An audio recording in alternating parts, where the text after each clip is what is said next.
we just finished watching 2013's Coherence, written by, screenplay and direction by James Ward Byrkit, with a story by James Ward Byrkit and Alex Manugian. This is currently playing on Hulu, but other platforms. We saw it on Hulu. It says it's not rated. It's an hour and 29 minutes. It's tagged as drama, horror, mystery. And wow, I was really impressed. Yeah, me too. I mean, it's super low budget. Super low budget. But the story is pretty gripping. It just sort of it's like it just unravels. Yes. And like not just the story unraveling, but the people in the story are unraveling as well. Yeah, from where it starts to where it ends up, I didn't know what was happening, to be honest. I mean, I understood what was happening, but the end sort of threw me for a loop, and there's that montage where that character kind of towards the end is like doing the walkabout, and I feel like I don't want to give it away because this is like one of those films where it's like can't really give much away because it blows the right. whole thing. All I will say is that they get like all right, something weird happens. There's a comet in the sky, and it causes something weird to happen during a dinner party. Yes. And it's pretty immediate. There's no wasted time. There's no wasted time here. And like they get to the reasoning pretty quick. Quick, right. It's not like a long drawn out process of figuring out what's going on. What's going on is revealed fairly soon, and the evidence is just incontrovertible. It's not like, oh, we're guessing that this is happening. No. But in actuality, it's some plausible thing. It was like a bear knocking on the door, maybe.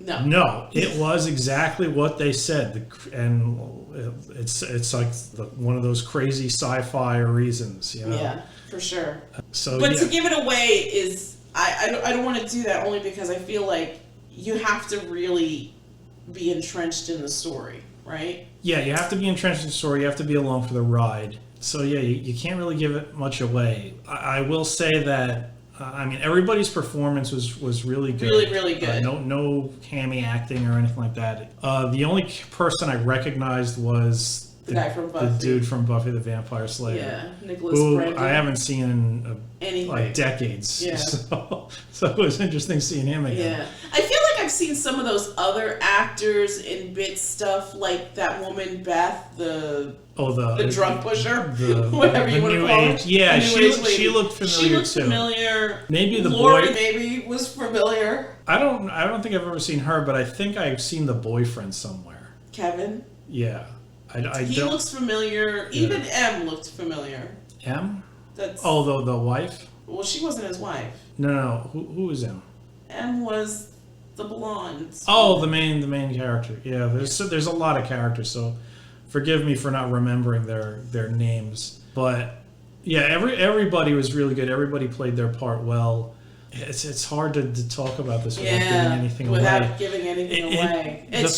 But the film builds up nice where there's this group of friends. They have some interweavings that make things possibly uncomfortable in the situation they're in. A lot, like during the dinner party, there's a lot of people putting their foot in their mouth. Yes. Saying things that they probably don't mean to be insulting, but right, but it's definitely you could see people getting insulted, and then suddenly weirdness occurs. Ensues, yeah. And of course, being a movie, nobody does the rational thing. Yes, and everyone just does sit your ass down and go to sleep or something, or bust out some cards or Trivial Pursuit. Yeah. Just sit the fuck down and don't go outside. What is wrong with people? But they do because we need to progress the story along. Yeah. And the thing that's nice about it is that it leads to like one thing I enjoy in sci-fi movies is that sense of sort of paranoia. Yes. And this film has that. You know, it's funny that you said that. there's my catchphrase. It's funny that you said that. While I was watching this, I thought about The Vast of Night and how that Also impending, very low budget. Yeah. very low budget, but that sense of impending dread throughout, and then like everything felt off from the start. Like the opening scene is the M character in the car talking to her boyfriend and this, that, and the other thing, and then to the dinner party, then more people come to the dinner party. They're having the dinner party, and like you said, like just very strange conversations. And then stuff steamrolls, right? But it was like one of those things where they didn't really have to rely on special effects or anything crazy. There wasn't a single special effect. No, there wasn't a single special effect in this movie. I mean, it wasn't even like they had a tripod. No, a lot of the film is handheld. Yeah, which was, I mean, it didn't take me out though. I mean, in the beginning, it took me a little bit to get used to it, especially during the dinner party where there was a lot of cuts. Yeah. And they were like, "Oh, let's cut," and then suddenly you got like a big close up of like a bowl of salad or a glass of wine or something, and it slowly moves up where like I think it was going for that a lot of conversations happening at once kind of feeling. But I was gonna say that it reminded me in The Vast of Night in that it was a really good script.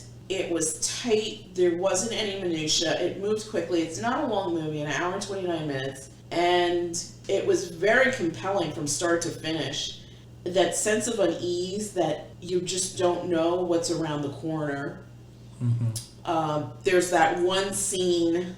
Well, there's a couple of scenes where you're just like, I mean, at least for me, like, OMG, what is going on? There's a lot of that, I feel, in this movie. And well, it was interesting in that, like I said, they kind of ramp it up because in the beginning you think, okay, there's a problem, but it's kind of a simple problem. Sure.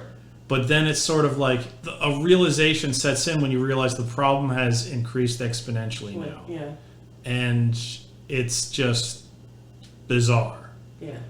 I still don't want to give too much away. Yeah, I don't either. And then the ending, like the last part of it, I found very uneasy to the point where I remember when we used to watch like that show Supernatural in the first season, and I would be like, oh, not even the first season, the first couple of seasons which were outstanding, and I would turn to you and I'm like, I'm going to be sick. Like, this show is making me sick. And I sort of felt like that towards the end of this movie.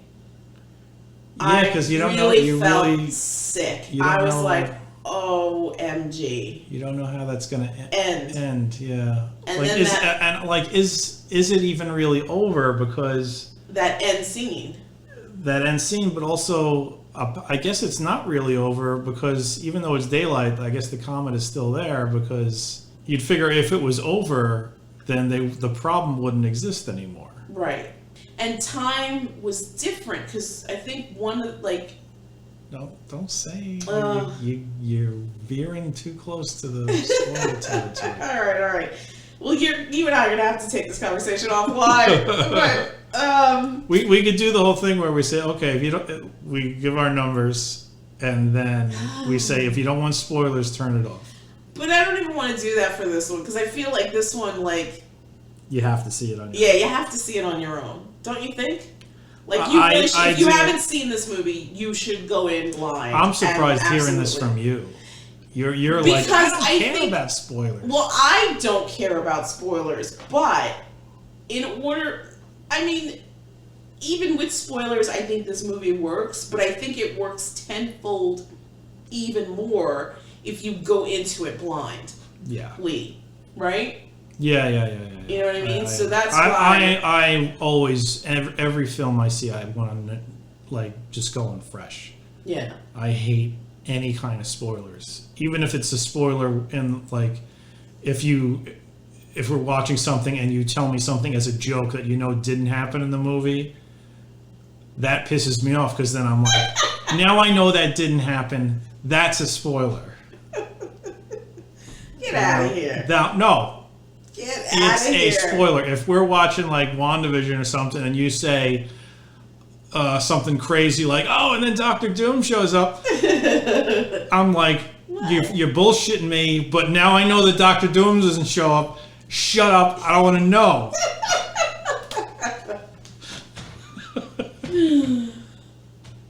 All right, fair enough.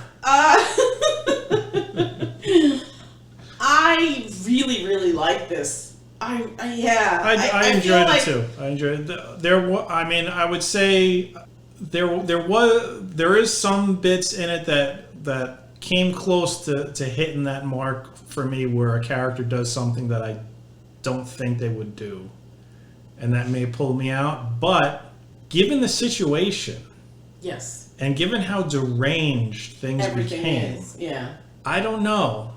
Maybe that in that particular moment, taking that opportunity that character tried to take. Yeah. Maybe that makes the most sense. Yes, absolutely. Absolutely, and kudos that you've kept it a mystery because you don't reveal gender of character. Yes. Lovely. Not gonna spoil. Yeah, I don't want to spoil this either. If you haven't seen Coherence, absolutely get in front of it. Stat. It's on Pluto, Tubi, Vudu, Crackle for free. Premium subscription on Prime, Hulu, Sling, Fubo, and then for rent on YouTube and other places. But outstanding. We saw it on Hulu. Yeah. We didn't have to pay extra for it, but really, really good. This is up there as far as really impressing me. Right? I mean, I had no clue where this movie was going. Yeah, big surprise. It's nice when you don't know what the hell's going on, and the film surprises you, and they do a really good job with it. Yeah, and they handle like a sci-fi premise well. Like I said, there is like people doing stupid things, but to progress the plot. Yeah. But it's worth it. And even the IMDb little blurb is, strange things begin to happen when a group of friends gather for a dinner party on an evening when a comet is passing overhead. So even that is like very vague. Yeah, that doesn't tell you anything. Yeah. But go see its stat. Shout out to Patton Oswalt, who I follow on Twitter, who gave this movie a shout out and made us want to watch it. Mm-hmm. So... What do you give it? Just see it. I'm going to give this a 9. I really liked it that much. I would probably give it an 8. Really? I feel like it's a 9. No, it's a good movie, but like I said, are completely believable. The acting was really, really well done. I think I read a little something. I didn't do too much of a deep dive, but somebody somewhere mentioned that a lot of this was improvised, which is interesting. So these people had to come up with stuff off the cuff, and as far as I'm concerned, everything flowed nicely. Everything did flow. I felt like everything that happened absolutely was plausible. The words that came out of the characters' mouths, completely believable. Mm-hmm. All the characters were utilized well. Yeah, I mean, to me, this was a revelation to me. This movie was like, wow, this was really, really, really well done. Kudos to James Ward Byrkit. Yeah. I'm sure I'm pronouncing it was good. Last name and wrong. like I keep saying, 8's not a bad number. No, it's not. But I feel like I feel like in the beginning with the shaky cam and whatnot, that was a little may have been a little bit overdone. There were a lot of characters. Everybody did a good job. But you know what? Having a lot of characters did not really hurt this movie. No, not at all. It added to the confusion that made it even more interesting. Interesting. Just crazy. Yeah, but I'm. Because then when 8.5. I'll give it an 8.5. Originally that was going to be my number. When I was watching it, I was like, oh, this is an 8.5. And then just talking about it, I'm like, no, this is a 9, damn it. I'm thinking maybe if they had a bit more budget just to make like the the photography a bit nicer. Sir. Yeah, I that was think the only thing, because I'm might- like, this yeah. is only from 2013. It should This- have looked crisper than this. Like, the cinematography should have been better. Yeah, it was. I mean, you not could the see cinematography, but this.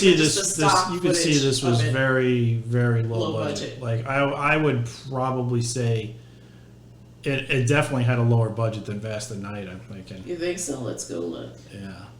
I mean, Vast of Night actually had some special effects in there, and Well, this Vast of Night was did, Vast of if Night you was think about from, it. what, the comet? Oh yeah. Yeah. Although we're This can't be right. what? The budget estimated for this movie is $50,000. I could see that. I mean, wow. I could totally see. This was Yeah, super it's low budget. Yeah, I mean, it's, like it's I said, mostly in a house, in it's a room, mostly in a house. or I in don't. a couple of rooms, it but didn't mostly in have- one room. It didn't have like amazing lighting or. No. I mean, some shots were a little bit blurry. Some of them were underexposed, but it was supposed. But that helped because it was supposed to be in a dark night with no electricity. Interesting. The U.S. gross on this was $102,617. The cumulative worldwide gross was $139,745. Yeah, a $50,000 For a budget. $50,000 budget, that's freaking awesome. Yeah. I'm shocked that I haven't heard about this movie more. Honestly, if it hadn't been for Pat Oswalt, I would have just not even. This would not have even been on my radar. No, I enjoyed. I'm not looking for movies with Xander. I don't think anybody is. No offense to Xander there. He's a fine actor, but Yeah, but yeah, I'm really like, I want to talk about this more seriously, but not. I don't want to give it away because I really want people to go into this All right. with fresh eyes. we'll Clear take, up. we'll take it offline. We'll take it offline. So that's it from us, and we'll come back with another review soon. Good night. Good night.